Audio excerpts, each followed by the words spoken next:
नमस्कार दोस्तों, कुवैत की सभी बड़ी अपडेटों को लेकर मैं आपके समकक्ष इस वीडियो के माध्यम से हाजिर हो चुका हूं। जी हां दोस्तों, कुवैत की दिन भर की अपडेट व नए नियमों की जानकारी आपको देखने को मिलेगी। इसलिए आप चैनल को सब्सक्राइब करके वीडियो को लाइक जरूर करें ताकि आने वाली गल्फ कंट्रीज़ की न्यूज़ आपको हमेशा इस चैनल पर देखने को मिलती रहेगी।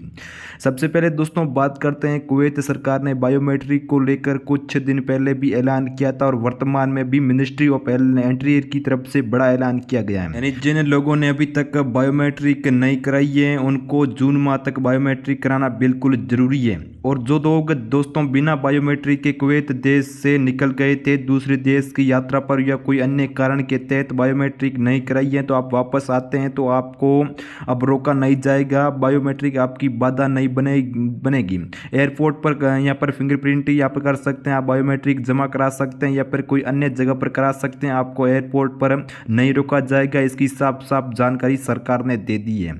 इसी के साथ में बात करते हैं, जून माह तक आपको यहाँ पर बायोमेट्रिक लाना बिल्कुल ज़रूरी है। जून माह के बाद में अगर आप वर्तमान में कुवैत से निकल गए हैं, जून माह में वापस आते हैं तो आपको नहीं घुसने दिया जाएगा क्योंकि आपको जून माह तक बायोमेट्रिक कराना बिल्कुल ज़रूरी है।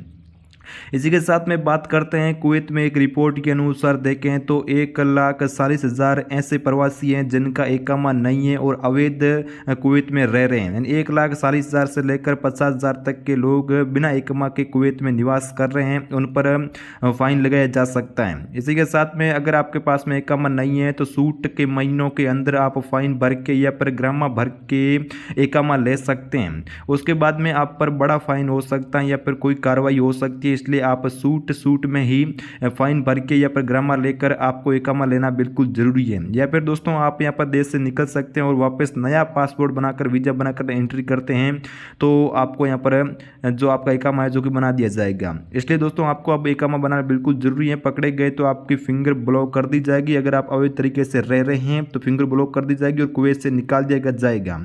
आगे बढ़ते हैं, एक और बड़ी अपडेट की बात करते हैं तो कुवैत में अब ईद की छुट्टियां यानी अवकाश अब कल तक रहेगा। कल के बाद में वापस सरकारी कामकाज व वापस कंपनियों के कामकाज शुरू हो जाएंगे और मजदूरों की मजदूरी भी वापस एक बार फिर से कार्य शुरू हो जाएगा। तो अगर आपका भी कोई एम्बेसी के अंदर या फिर कोई अन्य जगह पर काम है तो आप करवा सकते हैं। आपके कामकाज वापस परसों से शुरू हो जाएंगे।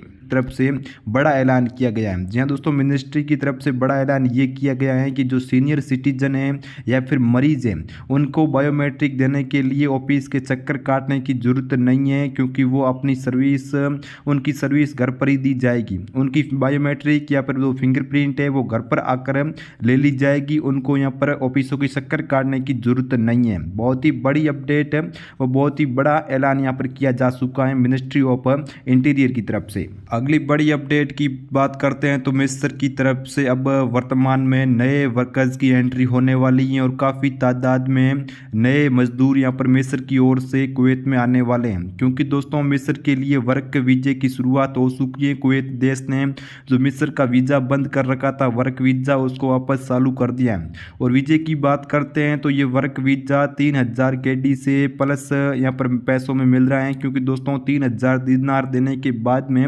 इतना महंगा ये वीज़ा है जो कि मजदूरों को दिया जा रहा है और मजदूर इतना महंगा वीज़ा लेकर कुवैत आ रहे हैं। वर्तमान में इस वीज़े की शुरुआत हुई है इसलिए ये 3,000 KD प्लस में प्रदान किया जा रहा है। और बड़ी अपडेट की बात करते हैं तो कुवैत में हवाई अड्डे पर बैठे बैठे मिस्री व्यक्ति की मौत हो गई।